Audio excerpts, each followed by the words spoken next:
Well, all February we are talking about the heart, and that includes keeping the old ticker in good shape. We have got Dr. Burkland with us with Christus Auctioner, St. Patrick Regional Heart Center, and we're talking about arrhythmia. You're an EP doc. What exactly does that mean? So EP stands for electrophysiology. So we're the type of cardiologist that handles funny and irregular rhythms in the heart. Okay, and that's exactly what we're talking about today, is like an irregular heartbeat, which I think a lot of people sometimes think that they experience. How common is it?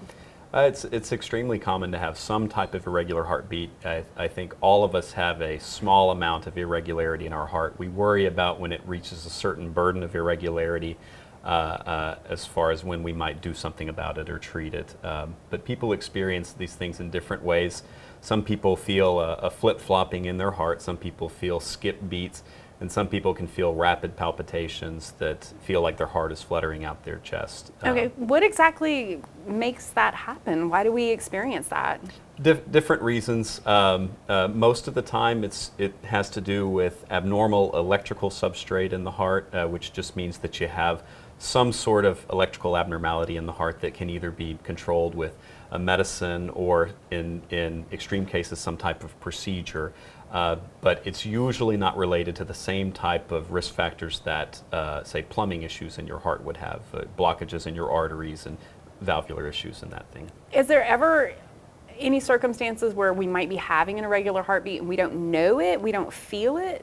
Yeah, that actually happens quite frequently. So one of the most common arrhythmias in the world is atrial fibrillation. About 15% of people have AFib at some point in their lifetime, and only a third of people actually know that they're out of rhythm.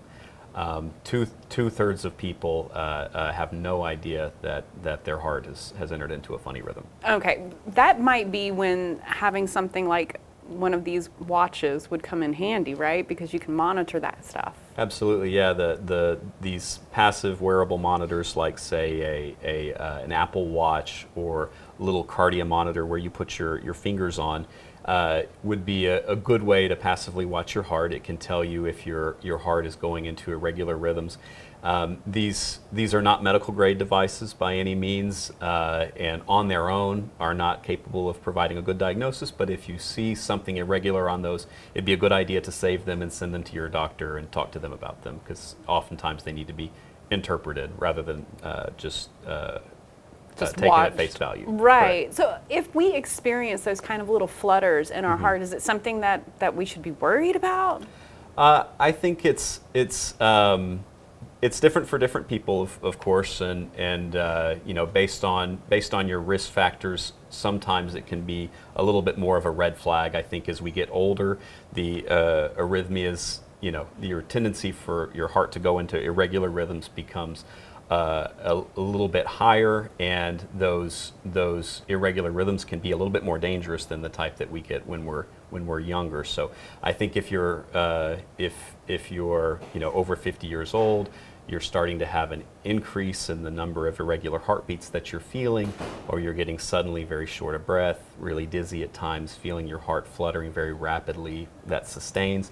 Those are the type of red flags that should make you go to your doctor and tell them your symptoms. Okay, so that's step one, is going to our doctor, talking about these symptoms and following those next steps. But does it always mean that we need surgery? Oh, absolutely not. Most people can, with palpitations, can have something that is, you know, dealt with at even the primary care level. Oftentimes the primary care, when it's out of their realm of expertise or comfort, they'll send to a cardiologist, and then a cardiologist, if he diagnoses or he or she diagnoses a serious funny rhythm, then they send to an electrician like me to do the medical management or possibly a procedure. All right, Dr. Burkland, putting our hearts at ease this morning here at Christus Auctioner, St. Patrick Regional Heart Center. Thank you for talking to us today. Yeah, thank you for having me. All right, and stay with us. We're going to have more Midday right after the break.